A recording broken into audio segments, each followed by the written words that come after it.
Soundings Audiobooks presents an unabridged recording of We'll Meet Again. Written by Katie Flynn, writing as Judith Saxton, read by Anne Dover. The moral right of the author has been asserted. This performance is owned by Soundings, Whitley Bay, NE26 2JT. Chapter 1. There wasn't so much as a spare inch of space in the carriage, and Christie's right foot in its stout school lace-up kept going to sleep. She wished drearily that she could follow suit, but she was too cold and cramped. And what was more, when she tried to wake her foot up, the small aircraftman squeezed between her and the window, gave, what she hoped, was an apologetic grunt and tried to move over, and a terrible miasma of unwashed feet, sweat, and cheap hair oil rose from his vicinity, threatening to stifle her. It was a bad start to adventure. In fact, the whole business had turned from high drama to a sorry deceit as soon as Christie realized that her parents did not want her to join the forces.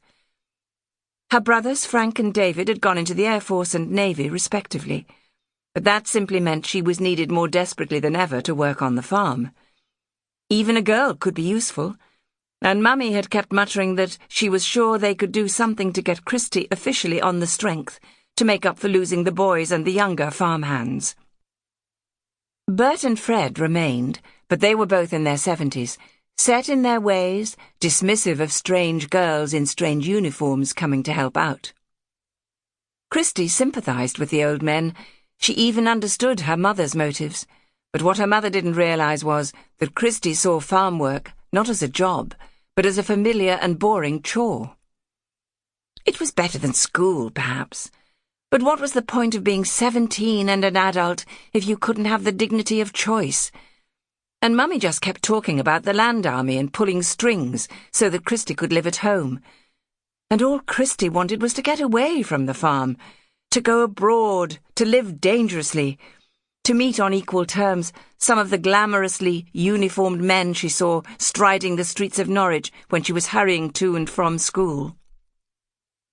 "I want to be a part of it," she told her best friend Eleanor when they discussed their futures.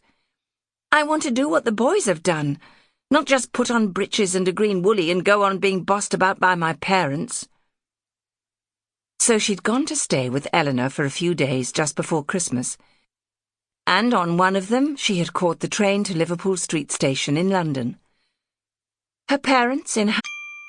Sample complete. Ready to continue?